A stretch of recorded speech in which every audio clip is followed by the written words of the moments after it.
¿Qué podemos decir, ampliar, aclarar respecto de las diferencias entre las metodologías de ventas y las metodologías de neuroventas? Aquello que antes de la era neuro, antes de esa explosión de nuevos conocimientos que se produjo con la aparición en la década del 90 de cuantos y tantos descubrimientos sobre cómo funciona el cerebro, ¿qué decíamos respecto de cómo vender más y mejor? ¿Qué decimos ahora de cómo y de qué manera vender mejor?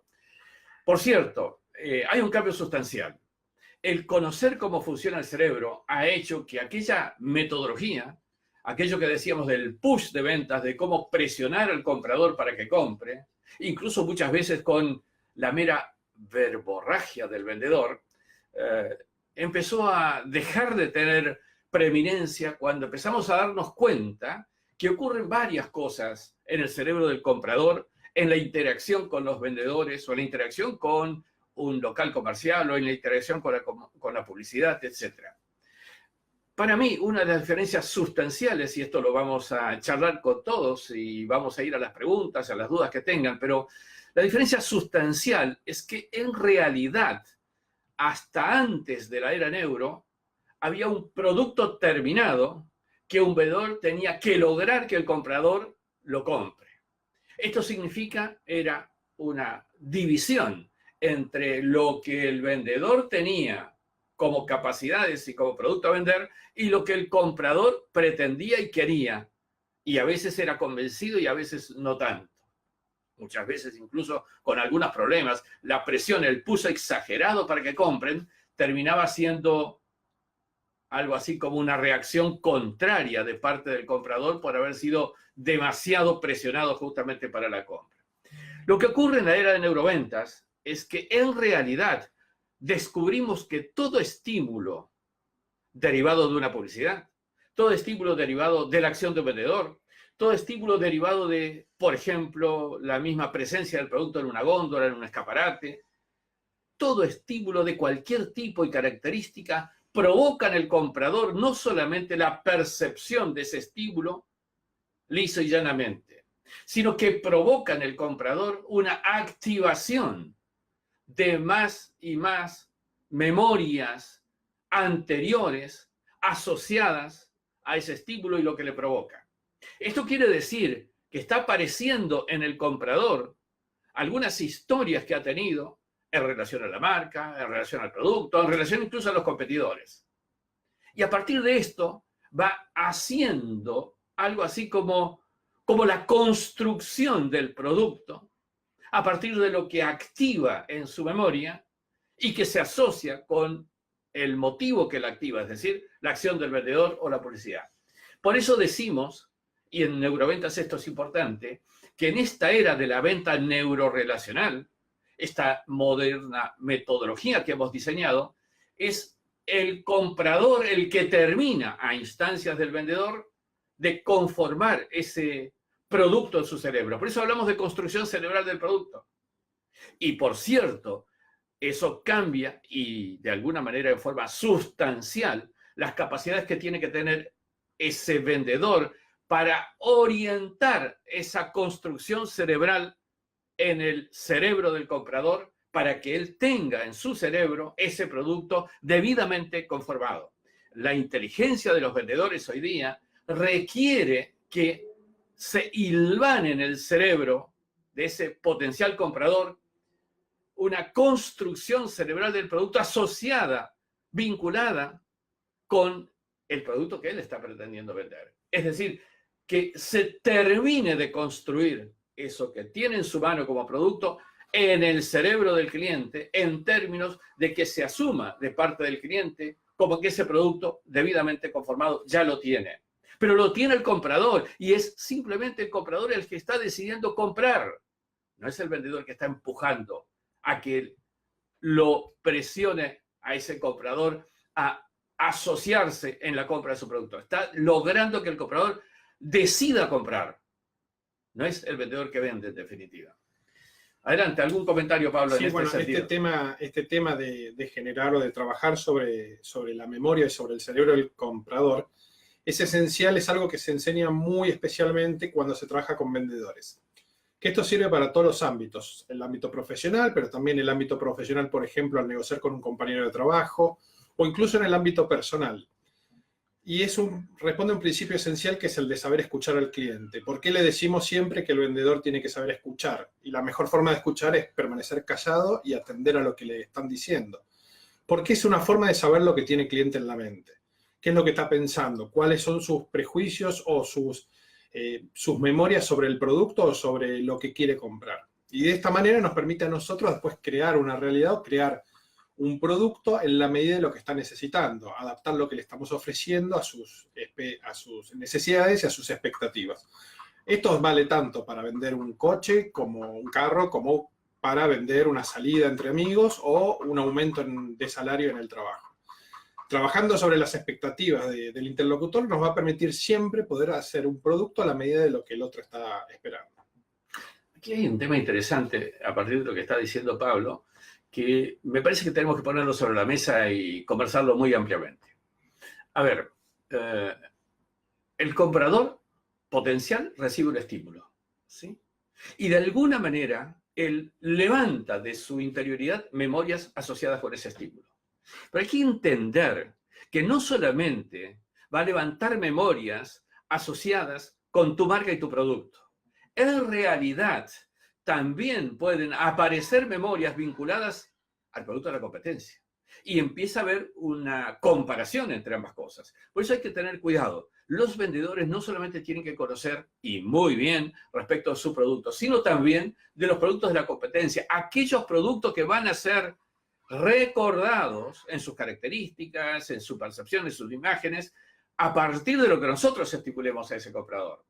En última instancia, lo que estoy queriendo decir es que el ser humano no solamente activa memorias estrechamente vinculadas al mero y exclusivo y excluyentemente estímulo que recibe, sino que estimula y todo el cerebro tiene conexiones y en definitiva está estimulando otras cosas también.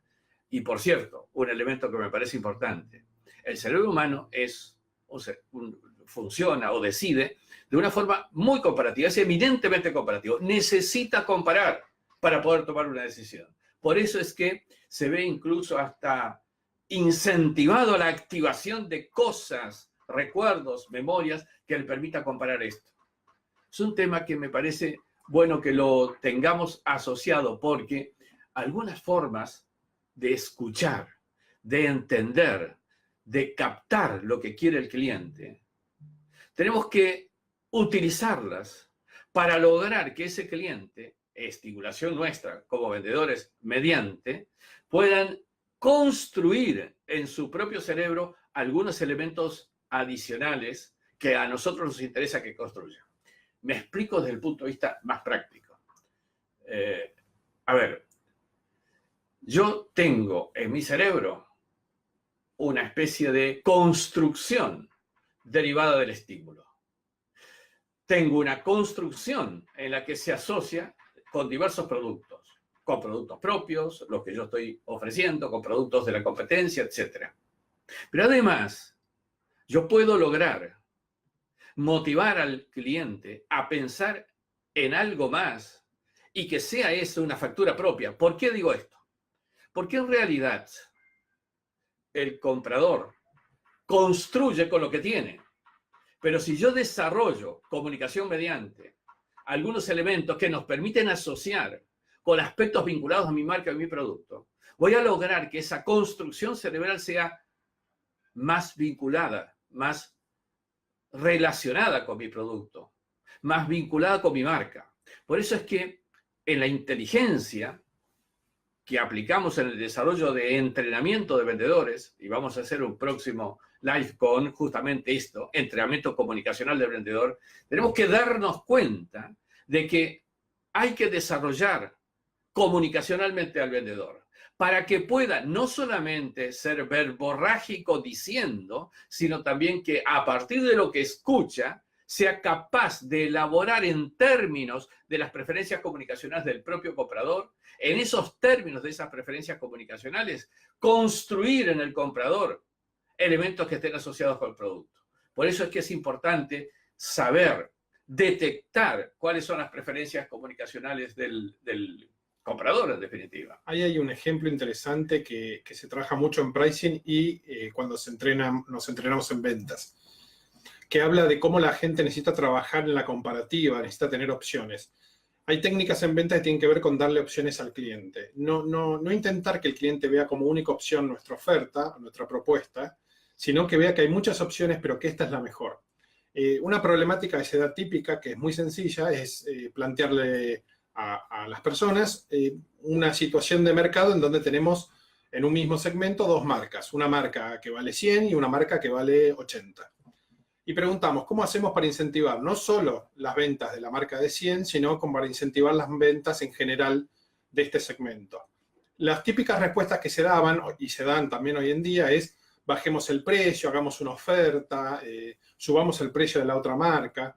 Sin embargo, la solución óptima en casi todos los casos, no vale para todos los mercados, pero para la mayoría, es agregar otra marca, agregar una marca que valga 120 o 140.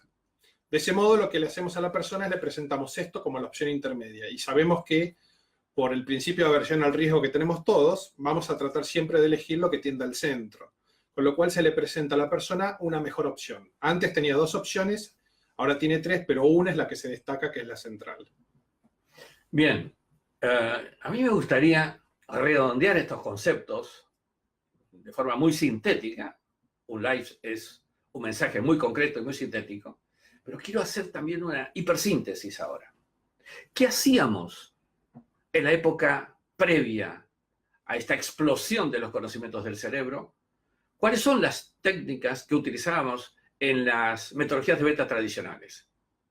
Tratábamos de convencer con lo que teníamos, cualidades del producto, ventajas del producto, nuestro conocimiento del producto, de convencer a un cliente haciendo push sobre él para que tome una decisión.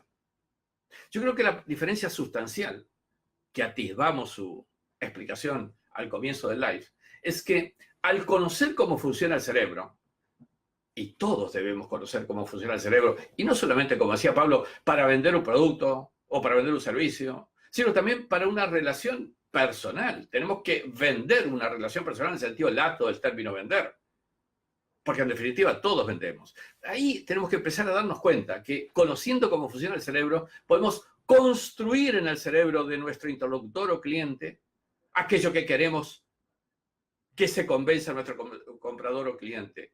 Es decir, que nos compre el producto, que nos acepte una relación, que se conecte más adecuadamente. Estamos entonces ante una gran cuestión importante que provoca un salto cualitativo, un cambio cualitativo que necesariamente tenemos que vivir. El cambio cualitativo derivado del hecho de que ya el vendedor no está en una parte y el comprador en la otra. Ambos están en el mismo lugar, porque ambos, y el vendedor fundamentalmente como motivador, está trabajando en la construcción cerebral de la decisión positiva de comprar de parte de ese comprador al que está de alguna manera atendiendo. Es una era interesante porque amplía y mucho lo que veníamos haciendo en materia de desarrollo de estrategias de mejor relacionamiento de ventas, porque tenemos en la mano la posibilidad de una conexión. No nos olvidemos que tanto vendedor como comprador tienen neuronas espejo. Tanto uno como el otro espeja en el uno y en el otro sus propias actitudes, sus propias opiniones, sus propias convencimientos y capacidades. Entonces, neuronas espejo mediante, tenemos que saber que hay un canal de conexión de ida y vuelta. Y por cierto, también en nuestras metodologías de venta neurorrelacional, lo que tratamos es de preparar a nuestro comprador, pero también preparar a nuestro vendedor. ¿Y cómo se hace esto? Cuando decimos que lo primero que tiene que hacer un vendedor es prepararse a sí mismo. Prepararse a sí mismo no significa vestirse bien solamente o vestirse acorde al producto o al cliente que va a visitar, sino que tiene que ver también con preparar mentalmente a sí mismo y a la relación. Por eso hablamos de una meditación todas las mañanas de todos los vendedores antes de salir a tomar contacto con sus compradores o antes de ir a atender o antes de cualquiera sea la actividad, porque incluso, insisto con esto, todos somos vendedores. En última instancia, todos hacemos esto diariamente, aunque no le llamemos venta, aunque le llamemos como querramos llamarle, pero es empezar a trabajar entonces a partir de lo que queremos y de alguna manera podemos hacer, y todos entrenamiento mediante. ¿Alguna reflexión adicional, Pablo? Ya estamos bien de tiempo. Estamos en hora. Quiero sí en particular agradecer a todos los que nos están escribiendo. Bueno, he visto a Helen Badilla, Eduardo Córdoba, y perdónenme si no los nombro a todos, pero fíjense, ahí tienen ustedes un mini book que pueden bajar con estos temas ya un poquitito más extensos. Es gratuito, por cierto, así que lo pueden hacer. Me gustaría que cualquier pregunta o duda que haya la planteen, puede ser aquí o puede ser en mail o donde fuere que lo quieran hacer. Yo estoy muy encantado de poder iniciar esta nueva serie de contactos. Este es un año que recién comienza. Estaremos los 12 meses del año en sus 52 semanas teniendo contacto. Bueno, quizá las últimas semanas de Navidades y Años Nuevos próximos no estaremos, pero seguramente estamos en la mayor cantidad de las semanas que corren a partir de ahora. Les reitero que está abierta la posibilidad de que voten por los temas que quieren que hablemos.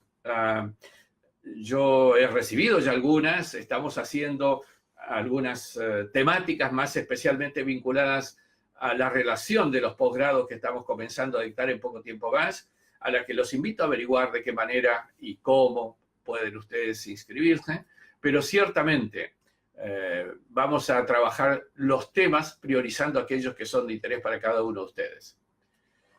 Bien, yo les agradezco la atención, les agradezco estar allí y nos vemos en el próximo live, el próximo viernes, a esta misma hora. Gracias.